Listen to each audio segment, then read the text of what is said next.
1999년 겨울 서울 은평구의 한 단란주점에서 일어난 일은 그 누구도 예상할 수 없었습니다.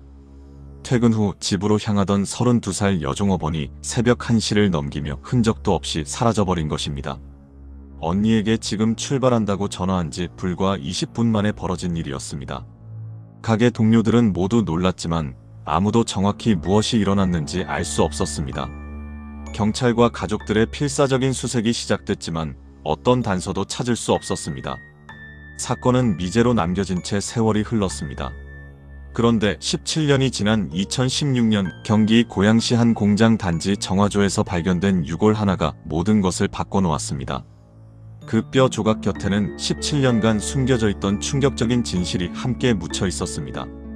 밤마다 웃음을 파는 공간, 그 안에서 사라진 한 사람의 삶. 여기는 탐정 미스터리입니다. 1999년 12월 18일 오후 6시경 서울 은평구 불광동. 지하로 내려가는 좁은 계단 끝 라일락이라는 간판이 희미하게 빛나고 있었습니다. 연말 손님들을 맞을 준비로 가게 안은 분주했습니다. 테이블을 닦고 술잔을 정리하고 안주 재료를 확인하는 손길들이 바빠 움직였습니다. 차가운 지하 공기 속에 술 냄새와 담배 연기가 섞여 퍼졌습니다. 붉은 조명이 벽에 은은하게 비쳤고 오래된 카펫에서는 세월의 흔적이 묻어났습니다. 가라오케 기계에서는 인기 가요의 반주가 흘러나왔고 주방에서는 안주 준비하는 소리가 들려왔습니다. 벽에 걸린 시계는 천천히 저녁을 향해 가고 있었습니다. 32살의 여종업원 김나희는 그날도 평소처럼 앞치마를 두르고 오픈 준비에 나섰습니다. 끼가 많아 단골 손님들에게 인기가 많았지만 가족들 앞에서는 다른 말을 했습니다. 밤 늦게까지 일하는 것에 지쳐 보였고 때때로 언니에게 하소연하기도 했습니다. 내년쯤에는 그만두고 낮에 하는 일 찾아볼 거야. 그녀는 자주 그렇게 말했습니다. 밤일에 지쳐가고 있었습니다. 낮과 밤이 뒤바뀐 삶, 술 냄새와 담배 연기 속에서 웃어야 하는 일상. 그녀는 다른 삶을 꿈꾸고 있었습니다. 언니에게는 빵집이나 옷가게에서 일하고 싶다고 말하기도 했습니다. 낮에 햇빛 아래에서 일하고 밤에는 집에서 쉬는 평범한 삶을 원했습니다. 저녁 8시를 넘기며 가게는 점점 시끌벅적해졌습니다. 손님들이 하나둘 들어오고 술잔이 오가고 노랫소리가 벽을 타고 울렸습니다. 연말 특유의 들뜬 분위기가 좁은 가게를 가득 채웠습니다. 회사 송년회로 온 단골들, 친구들끼리 모인 젊은이들, 혼자 술잔을 기울이는 중년 남성까지. 가게는 그렇게 조금씩 사람들로 채워졌습니다. 나이는 능숙하게 손님들 사이를 누비며 주문을 받고 술을 날랐습니다. 술자리가 무르익자 사장 박정우는 나이를 불렀습니다. 나희씨, 저쪽 방에도 한번 얼굴 비춰줘. 그는 웃으며 말했습니다. 나이는 피곤한 기색을 감추고 방 사이를 오갔습니다. 웃고 술을 따르고 대화를 받아주고 손님들의 농담에 맞장구를 치고 노래를 같이 부르고 분위기를 띄웠습니다. 무거운 쟁반을 들고 좁은 복도를 오가는 그녀의 하이힐 소리가 규칙적으로 들렸습니다. 그렇게 밤은 깊어갔습니다. 시계 바늘은 어느새 11시를 향해 가고 있었습니다. 밤 11시 10분, 잠시 카운터에 앉은 나이는 휴대전화를 꺼내 언니에게 전화를 걸었습니다. 통화 시간은 2분 13초. 짧지만 또렷한 목소리였습니다. 수화기 너머로 언니의 피곤한 목소리가 들려왔습니다. 오늘 마감 늦을 것 같아. 끝나면 택시 잡아서 바로 갈게. 걱정하지 말고 먼저 자. 언니는 그 목소리를 지금도 기억합니다. 피곤했지만 평소와 다르지 않았던 동생의 목소리를. 약간 쉰 듯 했지만 익숙한 톤이었습니다. 그것이 가족이 들은 그녀의 마지막 음성이 될 줄은 그때는 아무도 몰랐습니다. 전화를 끄는 나이는 다시 손님들이 있는 방으로 들어갔습니다. 자정을 넘기며 손님들이 하나둘 빠져나갔습니다. 가게는 정리 모드로 들어갔습니다. 동료 종업원들은 테이블을 치우고 설거지를 하고 바닥을 쓸었습니다. 하루를 마무리하는 익숙한 동작들이었습니다. 빈 소주병이 플라스틱 바구니에 부딪히는 소리, 물이 흐르는 소리, 빗자루가 바닥을 쓸어가는 소리가 조용히 퍼졌습니다. 오늘 연말인데도 생각보다 한가했네. 누군가 투덜거렸습니다. 사장은 장부를 챙기며 나희에게 말을 건넸습니다. 나희씨, 마감 끝나면 내가 집 앞까지 태워다 줄게. 동료들은 가볍게 농담을 던졌습니다. 사장님이 직접 데려다 준다니까 좋겠다. 부럽네. 택시비 아끼겠어. 이 추운 날씨에 따뜻한 차 타고 가면 좋지. 웃음소리가 좁은 가게 안을 채웠습니다. 평범한 연말의 풍경이었습니다. 새벽 1시 5분, 가게 내부 전화로 나이가 집에 다시 전화를 걸었습니다. 언니는 잠결에 받았습니다. 지금 정리 다 끝나가. 은평경찰서 쪽으로 해서 돌아갈 거야. 그 시각까지 모든 것은 평범해 보였습니다. 연말의 흔한 야근, 퇴근을 앞둔 피곤한 목소리, 곧 집으로 돌아갈 사람의 안심시키는 말투. 아무도 의심하지 않았습니다. 가게 안에서는 마지막 정리가 한창이었고 나이는 행주로 테이블을 닦으며 하루를 마무리하고 있었습니다. 마지막 남은 재떨이를 비우고 카운터를 정리하고 냉장고 문을 확인했습니다. 곧 집에 갈 수 있다는 생각에 그녀는 조금 빠르게 손을 움직였습니다. 오늘도 긴 하루였지만 곧 끝날 것이었습니다. 하지만 새벽 1시 20분 이후 김나희의 휴대전화는 더 이상 어떤 신호도 남기지 않았습니다. 1시 24분 마지막으로 포착된 기지국은 은평구가 아니었습니다. 경기도 고양시 방향을 향해 있었습니다. 그녀는 분명 바로 집으로 간다고 말했지만 그날 밤 그녀는 집에 도착하지 못했습니다. 그 짧은 시간 동안 무언가가 어긋났습니다. 서울과 경기도의 경계 어디쯤에서 그녀의 발자취는 끊겼습니다. 17년 뒤 그 새벽의 빈칸을 채우기 위한 긴 추적이 시작될 줄은 그때는 아무도 몰랐습니다. 그리고 그 진실은 정화조 바닥에 묻힌 채 세월을 기다리고 있었습니다. 12월 19일 아침 8시 언니 김선희는 여전히 비어있는 동생의 방을 보며 이상함을 느꼈습니다. 침대는 그대로였고 어젯밤 입고 나간 옷도 보이지 않았습니다. 평소 늦게 들어와도 문자 한 통은 남기던 동생이었습니다. 나왔어. 그 짧은 메시지조차 없었습니다. 선희는 동생의 방문을 열고 안을 살폈습니다. 화장대 위 립스틱, 옷장 안 깔끔하게 정리된 옷들, 창가에 놓인 화분. 모든 것이 평소와 같았지만 주인만 없었습니다. 불안이 서서히 커졌습니다. 동생은 약속을 어기는 사람이 아니었습니다. 특히 가족에게는 더욱 그랬습니다.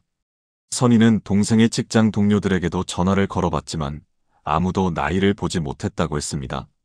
9시를 넘기자 선희는 동생의 휴대전화로 다시 전화를 걸었습니다. 신호음도 없이 바로 끊겼습니다. 불안이 확신으로 바뀌었습니다. 결국 그는 경찰에 전화를 걸었습니다. 동생이 단란주점에서 일하는데 어제 퇴근하고 집에 안 들어왔어요. 휴대전화도 꺼져 있고요.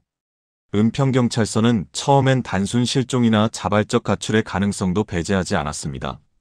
성인 여성의 실종은 흔했고 특히 유흥업소 종사자의 경우 더욱 그랬습니다. 경찰관은 침착하게 물었습니다. 최근에 남자 관계나 금전 문제는 없었나요? 가출할 만한 이유가 있었나요? 질문들이 이어졌습니다. 하지만 가족들은 강력하게 호소했습니다. 나이는 그런 애가 아니에요. 연락 없이 집 나갈 애가 절대 아닙니다. 성실한 근무 태도 기록, 급작스러운 이탈 정황, 그리고 무엇보다 꺼진 휴대전화. 경찰은 이를 종합해 실종 사건으로 정식 접수했습니다. 같은 날 오후 경찰은 라일락으로 향해 마지막 행적을 확인했습니다. 사장 박정우는 침착했습니다. 그는 담담하게 말했습니다. 담배를 피우며 경찰의 질문에 대답했습니다. 그의 태도는 지나치게 차분해 보였습니다. 새벽 1시 반쯤 마감 끝나고 나이 씨가 먼저 택시 타고 갔어요. 가게 앞에서 택시를 잡는 걸 봤습니까? 아니요. 밖까지 따라 나가지는 않았어요. 그러나 동료들은 다른 말을 했습니다. 사장님 차 타는 줄 알았는데요? 아니, 택시 탄다고 했던 것 같은데. 진술이 서로 엇갈렸습니다. 작은 모순이 이때부터 발생하기 시작했습니다. 경찰은 이 점을 주목했지만 아직 확실한 증거는 없었습니다. 사장의 말을 믿어야 할까요? 아니면 동료들의 기억을 믿어야 할까요? 그날 밤 새벽 1시 반 가게 앞에서 정확히 무슨 일이 있었는지는 아무도 명확하게 기억하지 못했습니다. 모두가 피곤했고 정리에 바빴고 서로의 동선을 세세하게 확인하지 않았습니다. 며칠 뒤 언론에 기사가 실렸습니다. 은평구 단란주점 여종업원 퇴근 후 행방불명. 가족들은 실종 전단을 만들었습니다. 은평구 일대 지하철역, 버스 정류장마다 나이의 얼굴이 붙었습니다. 웃고 있는 사진 속 그녀는 행복해 보였습니다. 그 사진은 지난해 가족 여행 때 찍은 것이었습니다. 선희는 동생의 웃는 얼굴을 보며 눈물을 참아야 했습니다. 혹시 이 사람 보신 분 계시면 연락주세요. 언니는 카메라 앞에서 울먹였습니다. 목소리는 떨리고 있었습니다. 나이는 연락도 없이 집 나갈 애가 아닙니다. 누가 데려간 거예요? 제발 찾아주세요. 하지만 사건 초기 여종업원이라는 이유만으로 온라인에는 근거 없는 소문이 떠돌았습니다. 남자 따라간 거 아냐? 빚이라도 있었나? 유흥업소 일하는 사람이 원래 그렇지. 또 그런 거 아니겠어? 조롱 섞인 추측들이 가족의 가슴을 후볐습니다. 선희는 그런 댓글들을 보며 눈물을 흘렸습니다. 동생은 성실하게 일했고 가족을 생각했고 꿈을 가진 평범한 사람이었습니다. 하지만 세상은 그녀의 직업만을 보았습니다. 유흥업소에서 일한다는 이유만으로 그녀의 실종은 어쩌면 당연한 일처럼 취급되었습니다. 그것이 가장 고통스러웠습니다. 경찰은 휴대전화 기지국 기록을 토대로 수색에 나섰습니다. 새벽 1시 24분 마지막 신호가 잡힌 고양시 인근. 그러나 당시에는 아무런 물증을 찾지 못했습니다. 밤마다 가족들은 차를 몰고 그 길을 따라갔습니다. 선희는 운전대를 잡은 채 눈물을 흘리며 동생의 이름을 불렀습니다. 그날 이 도로를 지나갔을까? 여기 어디쯤에서 무슨 일이 있었던 걸까? 나희야, 어디 있니? 언니한테 대답해줘. 대답 없는 질문들만 캄캄한 도로 위에 남았습니다. 차창 밖으로 보이는 공장 단지들, 어두운 골목길들, 인적 드문 길가. 가족들은 혹시라도 동생이 쓰러져 있지 않을까, 어딘가에 갇혀 있지 않을까 하는 생각에 밤마다 그 길을 반복해서 돌았습니다. 추운 겨울 날씨 속에서 전단지를 들고 길거리에 서 있는 가족들의 모습은 애처로웠습니다. 지나가는 사람들은 잠시 멈춰 전단지를 보기도 했지만 대부분은 무심히 지나쳤습니다. 이 실종은 단순한 가출이 아니었습니다. 누군가는 알고 있었습니다. 그 새벽 무슨 일이 일어났는지를. 하지만 침묵은 깊어만 갔습니다. 그리고 시간이 흐를수록 사람들의 관심도 점점 멀어져 갔습니다. 가족만이 홀로 싸우고 있었습니다. 실종 열흘째, 경찰은 다시 단란주점 라일락으로 향했습니다. 반복 조사였습니다. 사장 박정우는 여전히 침착했습니다. 담배를 피우며 그는 같은 말을 반복했습니다. 창밖을 바라보며 무심하게 대답하는 그의 태도는 경찰의 의심을 더욱 키웠습니다. 그날은 매상이 안 좋아서 일찍 정리했어요. 나희 씨는 1시쯤 나갔고요. 택시 타는 것까진 못 봤습니다. 정확히 몇 시에 나갔습니까? 글쎄요, 정확히는 모르겠고 1시 좀 넘었을 거예요. 같이 나간 사람은 없습니까? 없어요. 혼자 나갔어요. 하지만 수사관들은 작은 것들을 놓치지 않았습니다. 방 하나에서 발견된 계산서. 거기에는 새벽 1시 17분까지 주문이 찍혀 있었습니다. 일찍 정리했다는 말과 맞지 않았습니다. 게다가 마지막 주문은 나이가 서빙한 것으로 기록돼 있었습니다. 수사관이 물었습니다. 사장님, 1시에 정리가 끝났다면 이 주문은 뭡니까? 박정우는 잠시 당황한 표정을 지었습니다. 아, 그건 손님이 늦게 추가 주문한 거고요. 나희 씨는 그 전에 나갔어요. 다른 직원이 서빙했을 겁니다. 동료 종업원은 조심스럽게 말했습니다. 사장님이 그날따라 장부를 혼자 들고 나가더니 다음날 다시 가져왔어요. 평소엔 안 그러셨는데. 그리고 며칠 뒤에 장부 내용이 좀 달라져 있는 것 같았어요. 매출 금액이랑 주문 내역이요. 또 다른 직원도 이상한 점을 증언했습니다. 사장님이 실종 다음날 가게에 왔을 때 평소보다 훨씬 피곤해 보였어요. 눈이 충혈돼 있고 손도 떨리는 것 같았고요. 밤새 못 주무신 것 같다고 물어봤더니 걱정돼서 잠을 못 잤다고 하더라고요. 경찰은 카드 매출 내역을 샅샅이 뒤졌습니다. 그러던 중 이상한 점을 발견했습니다. 한 달 전 가게 명의로 가입된 단체 상해보험. 직원 명단에 적힌 이름들 가운데 유독 김나희의 이름 옆에만 추가 특약이 표시돼 있었습니다. 보험 서류를 자세히 살펴본 수사관은 더욱 의아해했습니다. 타인의 범죄나 사고로 사망할 경우 일반 직원의 3배에 달하는 보험금이 지급되는 조건이었습니다. 수상 사망, 교통사고 사망, 범죄 피해 사망에 대한 특약이 모두 포함돼 있었습니다.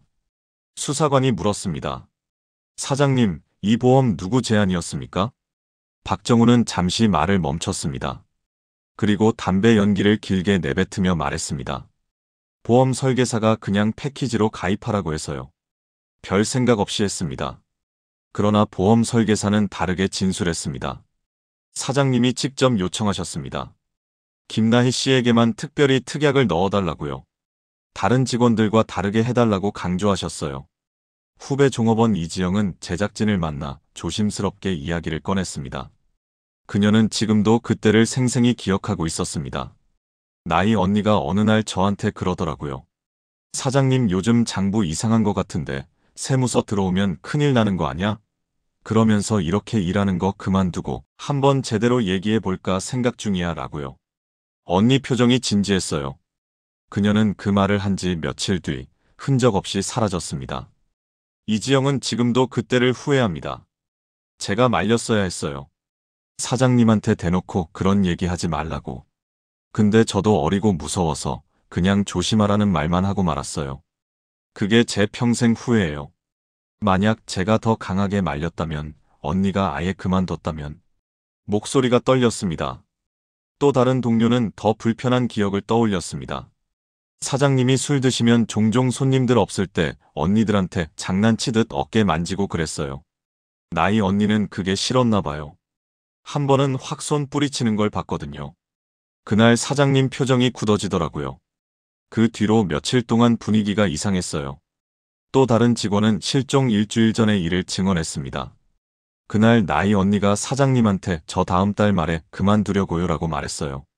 사장님이 왜 갑자기 여기서 오래 일했는데 라고 하니까 언니가 제 사정이 있어서요 라고만 하더라고요. 사장님 표정이 안 좋아 보였어요. 작은 균열들이 생겼습니다. 보험 특약, 장부 의혹, 성추행 정황, 그리고 퇴사 의사 표명. 모든 것이 박정우를 향하고 있었습니다. 그러나 이 정도만으로는 형사 입건이 쉽지 않았습니다. 시신이 없었고 명확한 범행 흔적도 없었습니다. 법적으로는 여전히 실종 사건일 뿐이었습니다. 당시 수사팀장은 이렇게 회상했습니다. 사장의 진술이 석연치 않았습니다. 하지만 실종인지 범죄인지 법적으로 확정하기 어려웠어요. 혐의만으로는 구속영장을 청구할 수 없었습니다. 그리고 당시에는 과학수사기법도 지금만큼 발달하지 않았죠. 기지국 기록도 지금처럼 정밀하지 않았고 영상자료도 거의 없었어요. 변호사 출신 자문위원도 당시 상황을 설명했습니다. 시신 없는 살인사건은 입증이 매우 어렵습니다. 정황 증거만으로는 유죄 판결을 받기 힘들죠. 특히 피해자가 스스로 사라졌을 가능성을 배제할 수 없는 상황에서는 더욱 그렇습니다. 작은 균열들은 생겼지만 수사는 어느새 제자리 걸음을 시작했습니다. 그리고 사건은 점점 사람들의 기억에서 잊혀져 갔습니다. 언론은 새로운 사건들로 옮겨갔고 대중의 관심도 식어갔습니다. 가족만이 홀로 싸우고 있었습니다. 하지만 어딘가에 진실은 묻혀 있었습니다. 17년 동안 누군가의 침묵 속에서, 그리고 경기도 고양시의 어느 정화조 바닥에서 그 진실은 시간을 기다리고 있었습니다. 콘크리트와 오물 사이에서 한 사람의 마지막 흔적이 조용히 잠들어 있었습니다. 언젠가 누군가 자신을 찾아줄 것이라는 희망도 없이 그저 어둠 속에서 시간만 흘러가고 있었습니다. 시간은 흘렀습니다. 2000년대 중반 새로운 사건들이 쏟아지면서 라일락 실종 사건은 점점 언론의 관심에서 멀어졌습니다. 수사 파일은 미제 사건함 깊숙이 들어갔고 담당 형사도 바뀌었습니다. 새로운 담당자는 파일을 한번 훑어본 뒤 조용히 서랍에 넣었습니다. 미제 사건은 너무 많았고 새로운 사건은 계속 밀려들어왔습니다. 가족만이 기억했습니다. 매년 12월이면 언니 김선희는 은평구에 작은 현수막을 걸었습니다. 손수 만든 현수막이었습니다. 동생의 사진을 크게 인쇄해서 붙이고 연락처를 적었습니다. 김나희를 찾습니다. 아직도 기다립니다. 사람들은 점점 그 문구를 오래된 풍경처럼 스쳐 지나갔습니다. 실종자 가족의 고통은 시간이 지나도 끝나지 않았지만 세상은 빠르게 잊어갔습니다. 선희는 매년 생일과 명절마다 동생의 사진 앞에 꽃을 놓았습니다. 돌아오지 않을 것을 알면서도 그래도 혹시나 하는 마음으로. 밤마다 동생을 꿈에서 만났습니다. 꿈속에서 동생은 항상 웃고 있었고 언니를 불렀습니다. 하지만 깨어나면 빈 방만 남아 있었습니다. 그러던 2014년 가을, 한 통의 익명 제보가 경찰청 홈페이지로 들어왔습니다. 제목은 단순했습니다. 1999년 은평구 실종 사건 관련 정보. 담당자는 처음에는 그냥 스팸이거나 장난일 것이라 생각했습니다. 하지만 내용을 읽는 순간 표정이 굳어졌습니다. 1999년 은평구 라일락 단란주점에서 사라진 여자, 사장이 죽였을 가능성이 높습니다. 고양시 공단 쪽, 예전에 사장이 창고 임대해서 쓰던 곳을 찾아보세요. 사장 차는 흰색 1톤 트럭이었고 차량 뒷부분에 가게 이름이 적혀 있었습니다. 1999년 11월부터 2000년 3월까지 그 창고를 썼을 겁니다. 발신자 정보는 없었지만 제보 내용은 구체적이었습니다. 사장이 사용하던 차종, 창고 위치, 계약 시기까지 꼼꼼히 적혀 있었습니다. 경찰청 사이버 수사대가 발신 IP를 추적했지만 PC방에서 보낸 것으로 확인될 뿐 발신자는 특정할 수 없었습니다. 제보자는 자신의 정체를 숨기고 싶어 했습니다. 왜일까요? 무엇이 두려웠던 걸까요? 재수사에 착수한 광역수사대는 당시 자료를 다시 꺼내 분석했습니다. 먼지 쌓인 파일을 펼치자 15년 전의 기록들이 눈앞에 펼쳐졌습니다. 희미해진 글씨들, 색이 바랜 사진들, 오래된 진술서들. 교통카드가 일반적이지 않던 시절, 통행권으로 기록된 1999년 12월 19일 새벽 2시 11분 고향 나들목 통과 차량들. 담당 수사관은 한 줄 한 줄 꼼꼼히 살펴봤습니다. 그중 하나가 박정우 명의의 1톤 트럭이었습니다. 익명 제보와 정확히 일치했습니다. 수사관이 박정우를 다시 불러 물었습니다. 그날 새벽 고향 쪽으로 차량을 운행한 사실이 있습니까? 박정우는 잠시 당황한 표정을 지었습니다. 15년 전 일이었습니다. 그는 기억을 떠올리는 척했습니다. 하지만 그는 곧 침착함을 되찾았습니다. 아, 그날 새벽에 고향집에 김치 가지러 갔어요. 어머니가 김치를 담아놨다고 해서. 고향이 어디십니까? 고양시 일산구요. 가족분들은 그날 밤 사장님이 오신 걸 기억하십니까? 경찰은 박정우의 어머니를 찾아갔습니다. 당시 70대였던 노인은 고개를 저었습니다. 그날은 아무도 오지 않았어요. 김치도 나중에 가져다 줬고. 진술이 또 어긋났습니다. 그리고 또 하나, 단란주점에서 일하다 그만둔 전직 직원이 제작진에게 카세트 테이프 하나를 건넸습니다. 오래된 테이프 안에는 누군가의 목소리가 희미하게 녹음돼 있었습니다. 그 직원은 떨리는 손으로 테이프를 내밀며 말했습니다. 이거 오래 보관하고 있었어요. 무서워서 경찰에도 못 갔었는데 이제는 말해야 할 것 같아서요. 테이프를 재생하자 낮은 남성의 목소리가 흘러나왔습니다. 나희 얘기는 여기서 끝내. 괜히 입 잘못 놀리면 너도 힘들어져. 알았지? 수사팀은 이 목소리를 분석해 사장의 음성과 비교했습니다. 국립과학수사연구원의 감정을 의뢰한 결과 유사도가 높다는 결과가 나왔습니다. 테이프에 녹음된 날짜는 1999년 12월 27일. 나이가 사라진 지 일주일 뒤였습니다. 정황의 파편들은 모두 한 사람을 가리키고 있었습니다. 익명 제보, 통행 기록, 거짓 진술, 협박 녹음.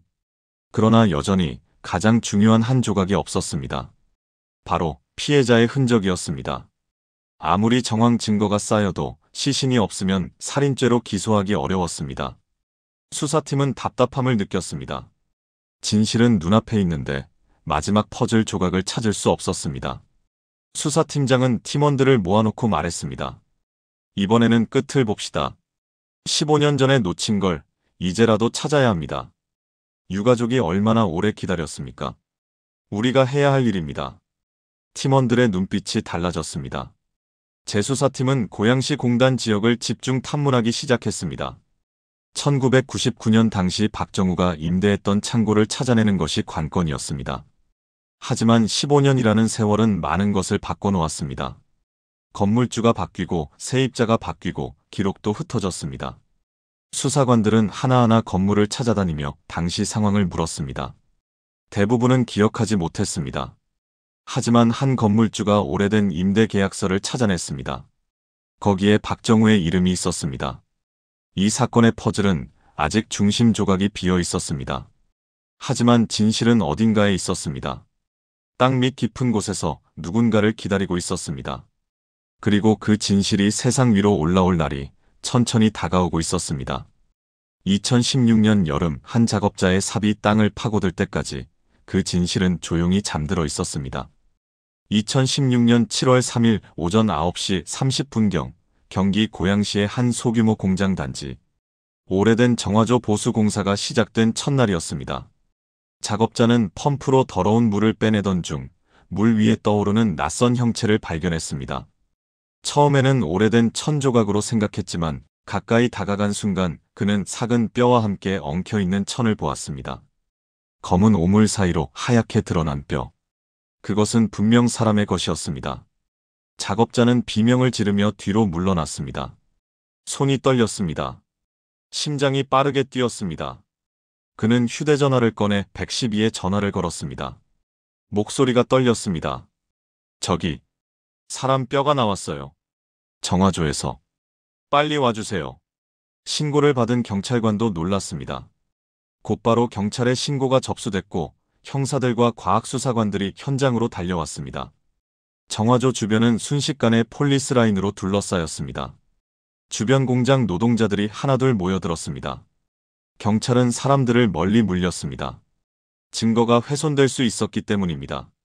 정화조 바닥에서 수습된 것은 부분적으로 남아있는 골격 일부와 낡은 의류 조각, 그리고 녹이 쓴 금속 조각들이었습니다. 오랜 세월 물과 오물 속에 잠겨 있었기에 대부분은 심하게 부식돼 있었습니다. 하지만 과학수사관들은 포기하지 않았습니다. 한 조각 한 조각 조심스럽게 건져 올렸습니다. 붓으로 흙을 털어내고 사진을 찍고 번호를 매기고 증거 봉투에 담았습니다. 작업은 세심하고 느렸습니다. 작은 증거라도 놓칠 수 없었습니다. 의류에 남은 패턴과 끈, 그리고 금속 조각에 남은 작은 로고. 확대 사진 속에는 희미하게 라일락이라는 글자가 남아 있었습니다. 단란주점에서 쓰던 앞치마에 부착된 금속 배지였습니다. 수사관들은 서로를 바라봤습니다. 17년 전 실종 사건이 떠올랐습니다. 증거 사진과 대조해보니 정확히 일치했습니다. 같은 서체, 같은 크기, 같은 디자인. 의심의 여지가 없었습니다. 국과수 감정 결과 골격은 30대 여성의 것으로 추정됐고 사망 시기는 15년 이상 경과한 것으로 나왔습니다. 치과 기록을 대조하자 특정 치아의 보철 형태가 김나희의 것과 일치했습니다. 오른쪽 아래 어금니에 있던 금니, 왼쪽 위 송곳니에 작은 충치 치료 흔적까지 정확히 맞아떨어졌습니다. 가족이 보존해 두었던 그녀의 칫솔에서 추출한 유전자와 비교한 결과도 동일했습니다. DNA 일치율 99.9%. 정화조에서 발견된 무명 여성이 1999년 은평구에서 사라진 여종업원 김나희라는 것이 과학적으로 확인된 순간이었습니다. 국과수 연구관은 보고서를 마무리하며 한숨을 쉬었습니다. 17년 동안 어둠 속에 있던 한 사람의 신원이 이제야 밝혀진 것입니다. 연구관은 조심스럽게 유품들을 정리했습니다. 라일락 배지, 의류 조각, 작은 뼈 조각들. 언니 김선희는 경찰서에서 그 소식을 들었습니다. 17년을 기다렸습니다. 동생이 살아 돌아오기를, 아니면 최소한 어디에 있는지라도 알 수 있기를 기도했습니다. 하지만 돌아온 것은 정화조 바닥에서 건진 뼈 조각들 뿐이었습니다. 선희는 그 자리에서 무너졌습니다. 울음이 터져나왔습니다. 옆에 있던 형사가 부축했지만 그녀의 다리는 힘을 잃었습니다. 나희야, 거기 있었구나. 그렇게 오래. 혼자서. 얼마나 무서웠을까. 얼마나 추웠을까. 언니가 찾아줬어야 했는데. 미안해, 정말 미안해. 목소리가 끊겼습니다. 17년 동안 품었던 희망과 절망이 한꺼번에 쏟아져 나왔습니다. 찾았다는 안도감과 이렇게 끔찍한 방식으로 발견됐다는 충격이 동시에 밀려왔습니다. 선희는 한참을 울었습니다. 형사들도 말없이 기다려줬습니다. 또 하나의 물증은 허리뼈 주변에서 발견된 플라스틱 조각이었습니다. 케이블 타이 일부로 추정되는 조각에는 희미한 제조사 코드가 남아 있었습니다. 플라스틱은 분해되지 않고 남아 있었습니다. 과학수사관들은 이 코드를 확대해 분석했습니다. 수사팀은 1990년대 말 이 제품을 납품받은 업체 명단을 추적했고 그중 하나가 바로 박정우 사장이 1톤 트럭과 함께 빌려 썼던 고양시 창고 업체였습니다. 창고 바닥에는 오래전 메운 흔적이 있었고 그 아래 정화조로 연결된 배관이 있었습니다. 배관을 따라가면 바로 시신이 발견된 정화조로 이어졌습니다. 수사관들은 창고를 면밀히 조사했습니다. 바닥을 파헤치자 오래된 콘크리트 층이 나타났습니다. 그 아래로 정화조가 연결돼 있었습니다. 모든 것이 맞아떨어졌습니다. 현장 감식 결과 창고 바닥 일부가 1999년경 다시 시멘트로 발라진 흔적이 발견됐습니다. 주변보다 조금 더 새로운 시멘트였습니다. 그 위치가 정확히 정화조 입구 위였습니다. 수사관들은 서로를 바라보며 고개를 끄덕였습니다. 증거는 충분했습니다. 사라졌던 이름이 정화조 바닥에서 다시 세상 위로 올라왔습니다. 그리고 그 이름이 드러난 자리 옆에는 오랫동안 실종이라는 단어, 뒤에 숨어있던 진실이 따라 올라오고 있었습니다. 이제 김나희는 더 이상 실종자가 아니었습니다. 그녀는 살인 피해자였습니다. 17년 동안 지켜온 침묵이 깨지기 시작했습니다. 정화조 속 어둠에서 빛으로, 침묵에서 진실로. 김나희는 마침내 돌아왔습니다. 비록 그녀가 바랐던 방식은 아니었지만 가족들은 이제 알게 되었습니다. 동생이 어디에 있었는지를, 그리고 무슨 일이 있었는지를. 유골이 발견된 뒤 수사팀은 1999년 12월 18일 밤부터 19일 새벽까지의 동선을 다시 그리기 시작했습니다. 17년 전의 그 밤, 정확히 무슨 일이 있었는지 재구성하는 작업이었습니다. 화이트보드에 시간대별로 정리된 표가 만들어졌습니다. 18일 밤 11시 10분, 김나희는 언니와 통화했습니다. 오늘 마감 늦을 것 같아. 평범한 목소리였습니다. 19일 새벽 1시 5분, 가게 전화로 다시 연락했습니다. 지금 정리 다 끝나가. 이 시점까지 모든 것이 정상이었습니다. 동료들도 여전히 가게에서 마감 정리를 하고 있었습니다. 그리고 새벽 1시 20분 이후 휴대전화 신호는 고향 방면 기지국에서 마지막으로 잡혔습니다. 1시 24분 신호가 완전히 끊어졌습니다. 이 내분이 결정적이었습니다. 전문가는 분석했습니다. 휴대전화가 꺼지거나 배터리가 분리되거나 아니면 전파가 차단되는 장소로 이동했을 가능성이 높습니다. 재수사 과정에서 당시 인근 주유소의 낡은 목격자 진술이 확보됐습니다. 주유소 야간 근무자였던 최모 씨는 기억했습니다. 그는 17년이 지났지만 그날 밤을 또렷이 기억하고 있었습니다. 그날 새벽 1시 40분쯤이었어요. 흰색 1톤 트럭 한 대가 기름 넣으러 왔는데 조수석에 누가 앉아 있는 것 같았어요. 근데 고개를 푹 숙이고 있더라고요. 이상하다고 생각했죠. 술 취해서 자는 건가 싶었는데 뭔가 이상한 느낌이었어요. 운전자는 어땠습니까? 남자였고 30대 후반에서 40대 초반쯤. 굉장히 긴장한 표정이었어요. 말도 거의 안 하고 빨리 채우고 가려는 느낌이었어요. 눈도 제대로 안 마주치고요. 혹시 차량 번호는 기억하십니까? 그건 못 봤어요. 근데 뒷부분에 가게 이름 같은 게 적혀 있었어요. 뭐라고 적혀 있었습니까? 라일락요.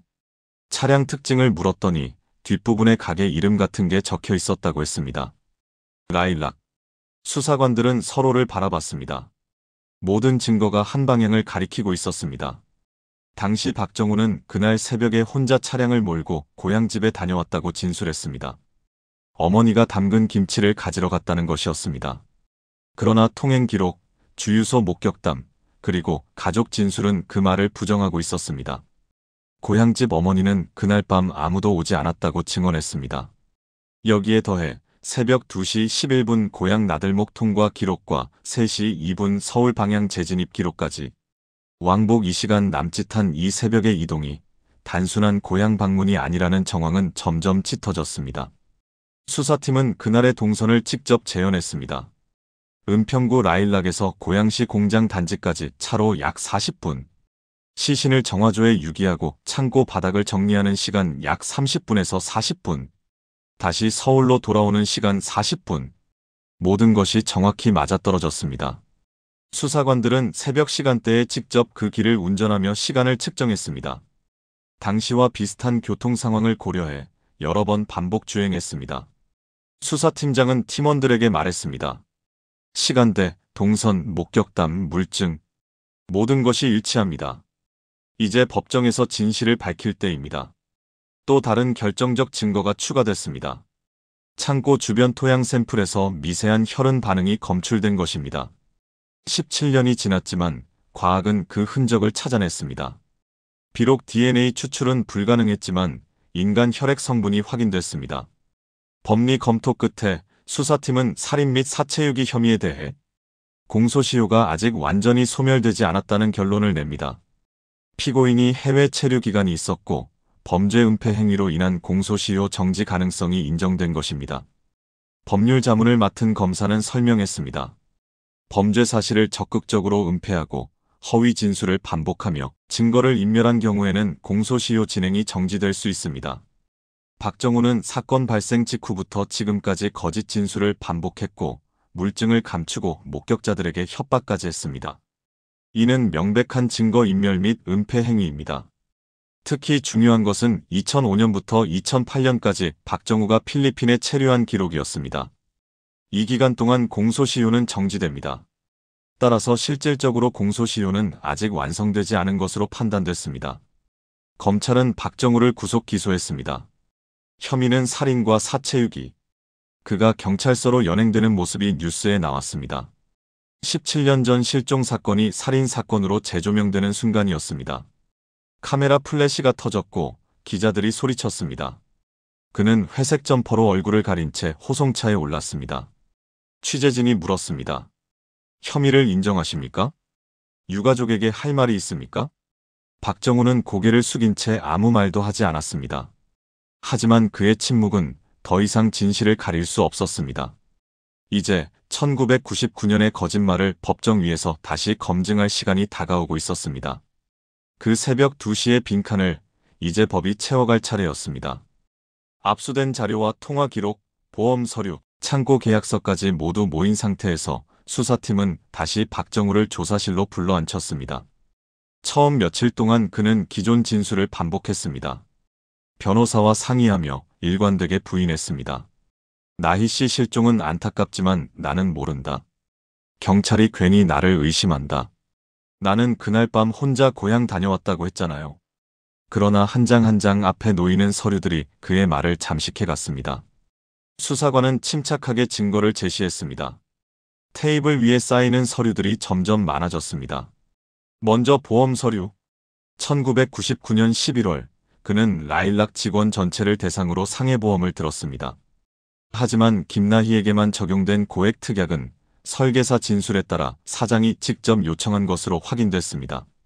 보험 설계사는 명확히 증언했습니다. 사장님이 김나희라는 직원에게만 특별히 보험금을 높여달라고 했어요. 왜 그러냐고 물었더니 그 직원이 일을 제일 열심히 해서 혹시 사고라도 나면 보상을 잘 해주고 싶다고 하더라고요. 당시엔 이상하다고 생각 안 했는데 지금 생각하니 왜 김나희에게만 특별히 보험금을 높게 설정하셨습니까?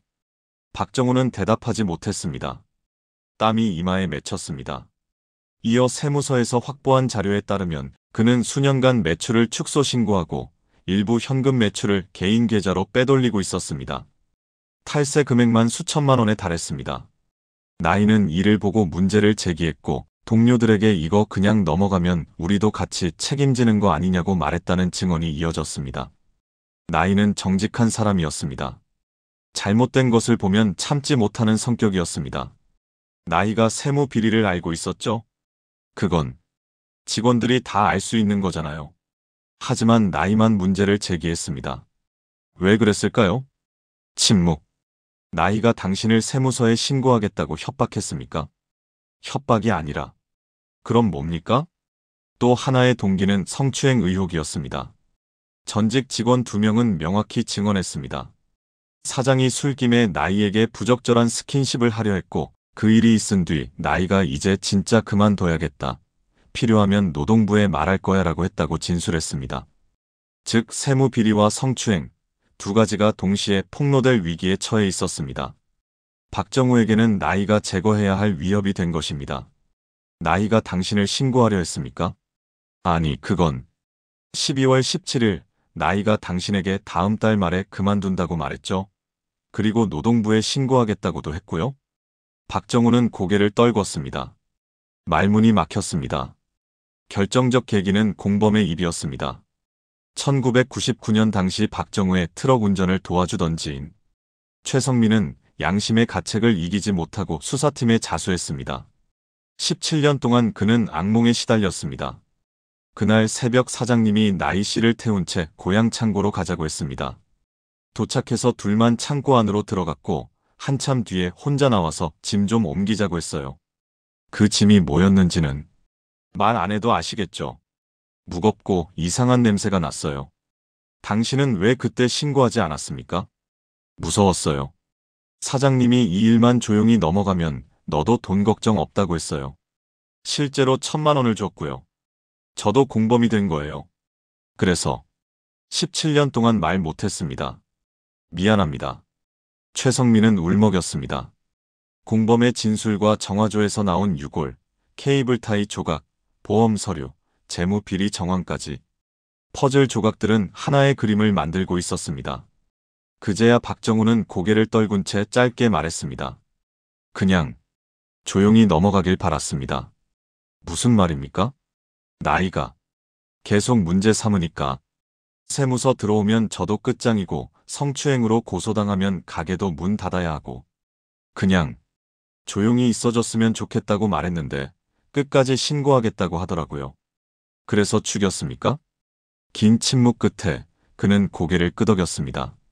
말다툼하다가 순간 화가 나서 그 뒤로는 정신이 없었어요. 제가 그랬습니다. 조사실은 침묵에 빠졌습니다. 17년 만에 나온 고백이었습니다. 그의 조용함이 한 사람의 생을 앗아갔습니다. 돈과 비밀을 지키기 위해 타인의 삶을 지워버린 잔혹한 이기심이었습니다.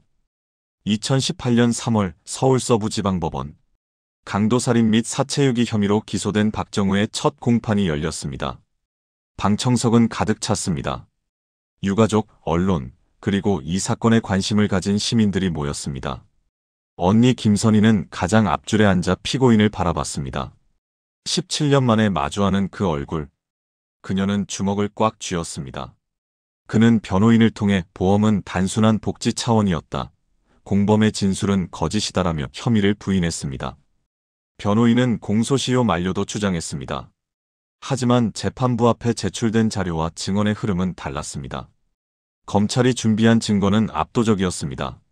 서류가 쌓이고 증인이 증언하고 진실이 드러났습니다. 검찰은 1999년 12월 18일 밤의 동선을 시간대별로 제시했습니다. 밤 11시 10분 언니와의 통화, 새벽 1시 5분 가게 전화, 1시 20분 이후 고향 방향 기지국 신호, 1시 40분 주유소 목격담, 2시 11분 고향 나들목 통과, 3시 2분 서울 재진입. 그리고 그 다음날 아침 아무 일 없었다는 듯 가게 문을 연 사장의 모습까지. 모든 시간이 정확히 맞아떨어졌습니다. 검사는 화이트보드에 시간표를 그리며 하나하나 설명했습니다. 배심원들은 고개를 끄덕였습니다. 피고인 석의 박정우는 고개를 숙인 채 아무 말도 하지 못했습니다. 공범 최성민은 법정 증언에서 떨리는 목소리로 말했습니다. 그는 증인석에 서서 고개를 숙였습니다. 창고 안에서 둔탁한 소리가 여러 번 났고 나중에 들어가 보니 마대자루가 하나 더 생겨 있었어요.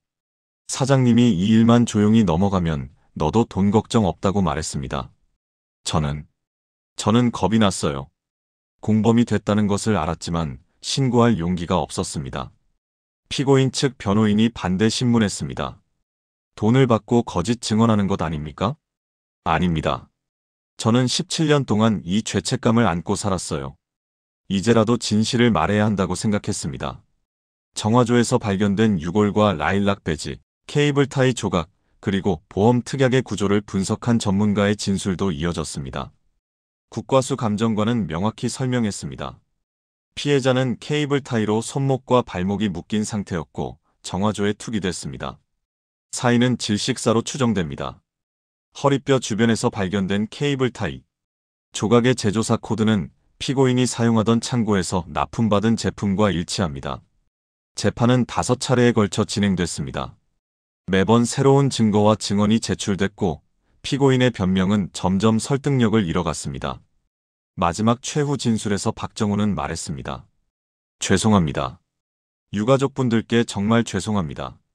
하지만 그의 사과는 진심으로 들리지 않았습니다. 재판부는 판결문에서 이렇게 적었습니다. 피고인은 자신의 재정 비리와 성적, 일탈이 드러나는 것을 막기 위해 피해자를 제거하는 극단적 선택을 하였다. 범행은 계획적이며 사체를 정화조에 유기하고 장기간 은폐한 점에서 죄질이 극히 불량하다. 또한 17년 동안 거짓 진술을 반복하며 유가족에게 고통을 가중시켰다. 피고인은 자신의 범죄를 숨기기 위해 공범을 매수하고 증거를 인멸했으며 심지어 피해자 가족이 진실을 찾으려는 노력마저 방해했다. 이는 사법 정의에 대한 중대한 도전이다. 재판장의 목소리는 단호했습니다. 박정우에게는 징역 25년이 선고되었습니다. 법정에서 판결이 내려지던 날 방청석에 앉은 언니는 눈을 감은 채 조용히 속삭였습니다. 그래도 이제 찾았다. 눈물이 흘러내렸습니다. 기쁨과 슬픔이 뒤섞인 눈물이었습니다. 하지만 판결이 모든 상처를 치유해주지는 못했습니다. 남은 것은 한 사람의 젊은 삶이 정화조 바닥에서야 겨우 피해자로 인정받게 된 냉혹한 현실이었습니다. 17년이라는 시간, 그 긴 세월 동안 가족들이 겪은 고통은 어떤 판결로도 되돌릴 수 없었습니다. 선희는 동생의 사진을 꺼내 조용히 바라봤습니다. 사진 속 나이는 여전히 웃고 있었습니다. 언니 김선희는 법정을 나서며 기자들에게 말했습니다. 카메라와 마이크가 그녀를 향했습니다. 판결을 들으니 후련하기도 하지만 한편으로는 허무해요. 나이가 돌아오는 건 아니잖아요. 그래도 이제 동생이 어디 있는지 알게 됐고 누가 그랬는지도 알게 됐어요. 그것만으로도 감사해요. 이제 동생에게 말할 수 있어요. 범인을 찾았다고. 목소리는 떨렸지만 그녀는 끝까지 말을 이어갔습니다. 세상의 모든 실종자 가족들에게 말하고 싶어요. 포기하지 마세요. 언젠가는 진실이 밝혀질 거예요. 우리가 포기하지 않으면 진실은 반드시 드러납니다. 2025년 12월 은평구 불광동. 라일락이 있던 지하 자리에는 이제 프랜차이즈 카페가 들어섰습니다. 사람들은 커피를 들고 오가며 이곳에서 한때 여종업원이 실종되고 그 진실이 17년 뒤 정화조 바닥에서 드러났다는 사실을 알지 못합니다. 일상은 계속됩니다. 하지만 역사는 기록됩니다. 벽에는 메뉴판이 걸려 있고 테이블에는 사람들이 앉아 담소를 나눕니다. 그 자리에서 한 여성이 마지막 근무를 했다는 것을 아무도 기억하지 않습니다. 김나희의 가족은 여전히 연말이면 작은 꽃다발을 들고 고향의 그 공장 단지를 찾습니다. 이제는 네가 여기 있다는 걸 그래도 우리는 알잖아. 언니는 그렇게 말하며 조용히 눈을 감습니다. 동생의 사진을 가슴에 품고 조용히 기도합니다. 추운 겨울바람이 불어와도 그녀는 그 자리를 지킵니다. 이 사건은 한 사람의 범죄를 넘어 여러 가지 질문을 던집니다. 왜 1999년 그녀의 실종은 가출일 수도 있다는 말로 가볍게 치부되었을까요? 왜 야간 노동자, 특히 유흥업소 종사자의 안전과 인권은 그렇게 쉽게 주변으로 밀려났을까요? 단란주점이라는 이유만으로 피해자의 말을 의심하고 가족의 호소를 늦게 받아들인 사회의 시선은 과연 바뀌었을까요? 우리는 여전히 직업으로 사람을 판단하고 있지 않습니까? 피해자의 직업이 다르다면 경찰의 대응도 달랐을까요? 이 질문은 여전히 유효합니다. 그리고 우리 모두가 답해야 할 질문입니다. 우리는 이 사건을 통해 한 가지 사실을 다시 확인합니다. 실종은 종종 사건의 시작일 뿐이라는 것. 초동 수사의 방향, 주변의 작은 이상 징후, 그리고 침묵을 강요받는 노동자들의 목소리를 어떻게 들을 것인가에 따라 어떤 사람은 살아 돌아오고 어떤 사람은 정화조 바닥에서 이름을 되찾습니다. 시간은 진실을 덮을 수 없지만 진실을 찾는 데는 너무 오래 걸립니다. 또한 이 사건은 우리에게 시효의 의미를 묻습니다. 17년이 지나서야 발견된 시신, 공소시효가 거의 완성될 뻔한 범죄. 만약 정화조 공사가 조금만 늦어졌다면, 만약 익명 제보자가 양심의 소리를 듣지 않았다면 박정우는 영원히 처벌받지 않았을 것입니다. 증거를 인멸하고 침묵을 강요하면서 시간을 버는 범죄자들에게 우리 사회는 어떻게 대응해야 할까요? 살인의 시효가 있어야 할까요? 이 질문은 여전히 논쟁 중입니다. 그리고 우리는 또 하나를 기억해야 합니다. 나이는 정직했기에 죽었다는 것. 그녀는 잘못된 것을 보고 침묵하지 않았습니다. 세무 비리를 문제 삼았고 성추행에 저항했고 신고하겠다고 말했습니다. 그 용기가 그녀의 목숨을 앗아갔습니다. 우리 사회는 정직한 사람을 보호하고 있습니까? 아니면 침묵을 강요하고 있습니까? 마지막으로 3가지 질문을 남깁니다. 첫째, 지금 이 순간에도 직업 때문에 혹은 이미지 때문에 제보를 주저하는 피해자는 없는가? 둘째, 실종 사건을 대하는 우리의 편견은 또 다른 김나희의 등장을 막고 있는 것은 아닌가? 셋째, 여전히 밝혀지지 않은 비슷한 패턴의 사건들은 어디에서 조용히 묻혀 있는가? 이야기를 보고 계신 여러분, 혹시 이 사건과 비슷한 경험, 은평구와 고양시 일대 유흥업소에서 벌어진 이상한 일들을 기억하시는 분이 계신다면 언제든지 익명으로 제보해 주시기 바랍니다. 작은 기억 하나가 한 사람의 삶을 되찾는 열쇠가 될 수 있습니다. 여러분의 제보가 또 다른 가족에게 희망이 될 수 있습니다. 침묵하지 마세요. 당신이 본 것, 들은 것이 중요합니다. 아무리 사소해 보이는 정보라도 그것이 진실을 밝히는 결정적 단서가 될 수 있습니다. 김나희는 17년 만에 돌아왔습니다. 하지만 아직도 돌아오지 못한 사람들이 있습니다. 경찰청 통계에 따르면 매년 수천 명이 실종됩니다. 그중 일부는 돌아오지만 많은 사람들이 여전히 행방불명 상태입니다. 우리가 그들을 기억하고 목소리를 내고 진실을 찾으려는 노력을 멈추지 않는 한 언젠가 그들도 돌아올 것입니다. 포기하지 않는 한 희망은 있습니다. 오늘 이야기 잘 들으셨나요?